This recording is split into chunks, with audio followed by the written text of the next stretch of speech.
Hello, hello, hello. Let me for one last time do a check-in, at least, for Stnr by John Williams. This is the final chapter, chapter 17, where if you haven't been tuning in so far, walk away right now. I mean, I don't think it's a surprise. Stnr had been diagnosed with cancer. Stnr had been operated on for cancer. And in this chapter, Stnr dies of cancer. This is him on his deathbed.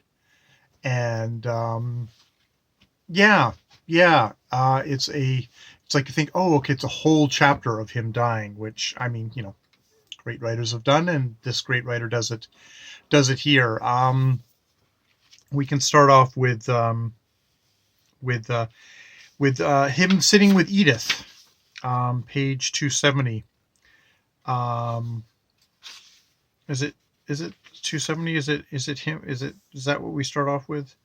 No, actually, let's start off with him and Edith. Not with Edith, with Grace. God, with Grace, his daughter. And her saying on page 270, "Mama and I, we've both been a disappointment to you, haven't we?" He moved his hand upwards as if to touch her. Stnr at this point is pretty far gone, kind of going in and out. Isn't really great, able to express himself great. "Oh no," he said with a dim passion. "You mustn't." He wanted to say more, to explain, but he could not go on. He closed his eyes and felt his mind loosen. Images crowded he there, and changed, as if on a screen. He saw Edith as she had been, as he had seen her. He saw Edith as she had been that first evening they had met at old Claremont's house, the blue gown and the slender fingers and the fair, delicate face that smiled softly, the pale eyes that looked eagerly upon each moment, as if it were a sweet surprise. "Your mother," he said. "She was not always ... She was not always as she had been," and he thought now that he could perceive beneath the woman she had become, the girl she had been. He thought he had always perceived it. So it's kind of a thing there of kind of disappointments and maybe how he's presented himself to these women. And indeed, we've got this thing of sometimes Edith comes into the room and sits with him. And it's like a new tranquility had come between them. It was a quietness that was like the beginning of love. And almost without thinking, Stnr knew why it had come.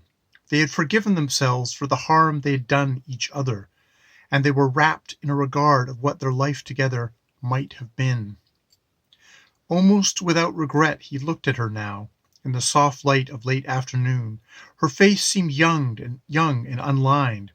And if I had been stronger, he thought, if I had known more, if I could have understood, and finally mercilessly thought, if I had loved her more. And if it were a long distance it had to and if it were a long distance it had to go. His hand moved across the sheet that covered him and touched her hand. She did not move, and after a while he drifted into a kind of sleep.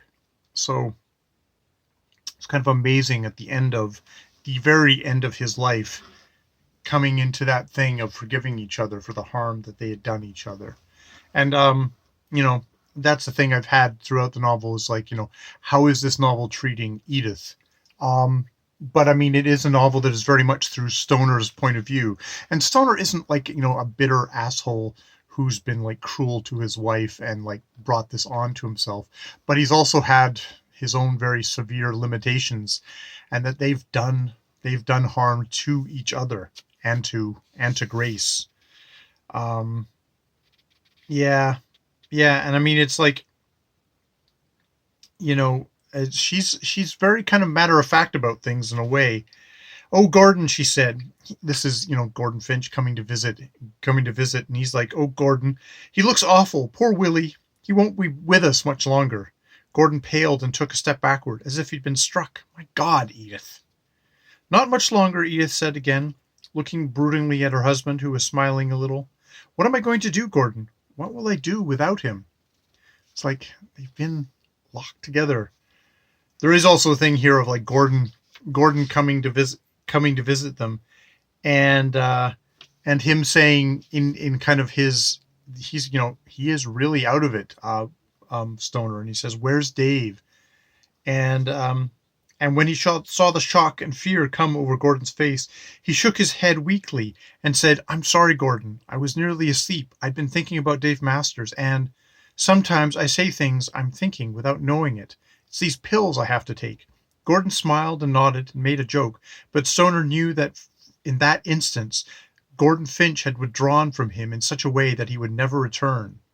He felt a keen regret that he had spoken so of Dave Masters, the defiant boy they had both loved, whose ghost had held them all these years in a friendship whose depth they had never quite realized. It's like that's the third member of this kind of friendship between Gordon Finch and Stoner, is this welding of Dave Masters, because you wonder if it hadn't been for Dave Masters dying, whether these two would actually have been friends. But they're kind of unified in that kind of thing of this ghost that held them, which is an really interesting kind of revelation to have here at the end. And then there's him kind of just sort of thinking about his life, and it's he and though he could not make out the words, not even be sure that they were being said, his own mind, with the fierceness of a wounded animal, pounced upon that question. Mercilessly he saw his life as it must appear to another. Dispassionately, reasonably, he contemplated the failure that his life must appear to be. He had wanted friendship and the closeness of friendship that might hold him in the race of mankind. He had had two friends, one of whom had died senselessly before he was known, the other whom now had withdrawn so distantly into the ranks of the living that ... He wanted the singleness and the still and connective passion of marriage. He had had that too, and he had not known what to do with it, and it had died. He had wanted love, and he had love, and had relinquished it, had let it go into the chaos of potentiality. Catherine, he thought. Catherine. And he had wanted to be a teacher. He had become one, yet he had always known, that for most of his life he had been an indifferent one. He had dreamed of a kind of integrity, of a kind of purity that was entire. He had found compromise and the assaulting diversion of triviality. He had conceived wisdom at the end, and at the end of the long years he had found ignorance. And what else, he thought? What else? What did you expect? He asked himself, which is definitely one of those things that comes up. Is like, well, what did you expect from this thing? And that repetition of that, what did you expect to become, coming in the thing. And there's just this sort of thing of he's what is it?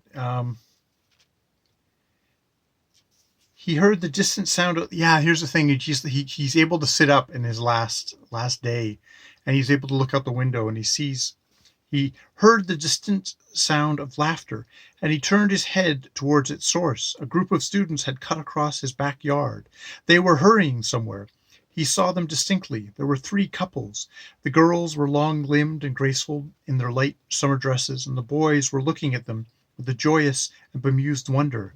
They walked lightly upon the grass, hardly touching it, leaving no trace of where they had been.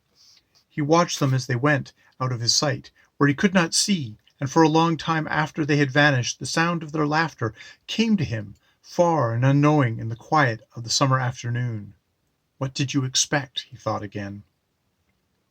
A kind of joy came upon him, as if borne on a summer breeze. He dimly recalled that he had been thinking of failure, as if it mattered. It seemed to him that now that such thoughts were mean, unworthy of what his life had been. Dim presences gathered at the edge of his consciousness. He could not see them, but he knew that they were there, gathering their forces towards a kind of palpability that he could not see or hear. He was approaching them, he knew, and there was no need to hurry. He could ignore them if he wished. He had all the time there was. And in the end, he takes down. It's at his table side that he finds his own book, and he brings it to them. And it hardly mattered to him that the book was forgotten and that it served no use, and the question of its worth at any time seemed almost trivial.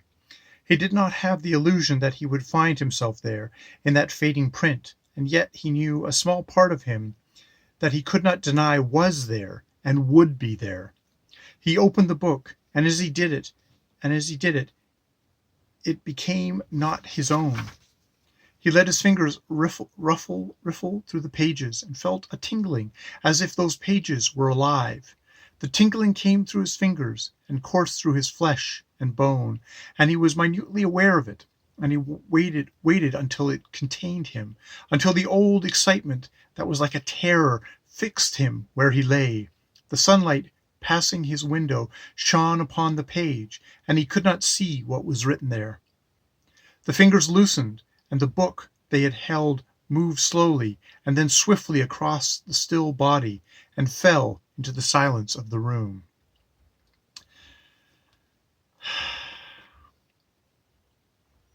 Yeah, that passion, in the end, that terror that fixed him where he lay.